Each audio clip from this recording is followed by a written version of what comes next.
तालुक्यातील ताज्या घडामोडी मोबाईलवर पाहण्यासाठी तेज महाराष्ट्र वार्ताला जर तुम्ही युट्यूबवर पाहत असाल तर फॉलो आणि शेअर नक्की करा। जर फेसबुकवर पाहत असाल तर नक्की फॉलो करा।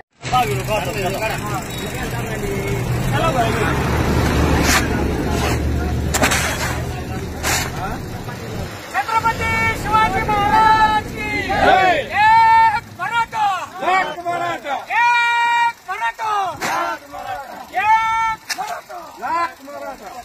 छत्रपती शिवाजी महाराज की जय। तसं या ठिकाणी हे म्हणतात, तुम्हाला उपोषणात बसायचं असलं, तुम्हाला आंदोलन करायचं असेल, शेतकऱ्याच्या प्रश्नावर असेल, मराठा समाजाला आरक्षण नाही, त्यावेळेस आम्हाला परमिशन घ्यावं लागते, आम्हाला यांच्या कार्यालयाला निवेदन द्यावं लागतं आणि तेव्हा आम्हाला उपोषणाला बसून देत्या।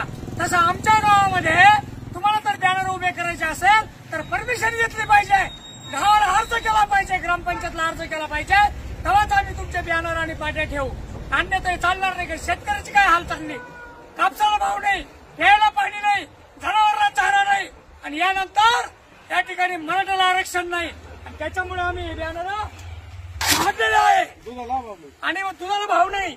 आज एक कॅन्टीन दुधाला भाव नाही, म्हणजे तुम्ही हुकुमशाही लावलेली देशामध्ये आणि म्हणून शेतकऱ्याला भाव द्या पिकाला। आता आमच्या गावाला टँकर मंजूर आहे, परंतु परिस्थिती अशी आहे की 20 लिटर पाणी एका व्यक्तीला देत्या। अरे जनावराला पाणी कोणा द्यायचं, हे जे झाडं जगवले बागाला पाणी कोणा द्यायचं, ह्या माणसाकडे गाई आहे, एक गाय म्हशी 200 लिटर पाणी पितो रोजचं, हे पाणी कोण द्यायचं। आणि म्हणून या ठिकाणी तुम्ही जर पाहिलं, आज जे बॅनरवरती होते त्यांना 2-2 कोटीच्या 3-3 कोटीच्या गाड्या आहे फिरायला।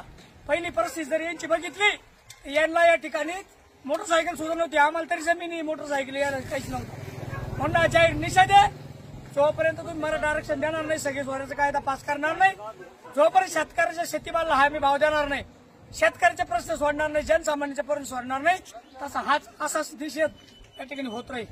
छत्रपती शिवाजी महाराज की जय। एक मराठा, मराठा एकजुटीचा विजय असो, शेतकरी एकजुटीचा विजय असो, शेतकरी एकजुटीचा विजय असो।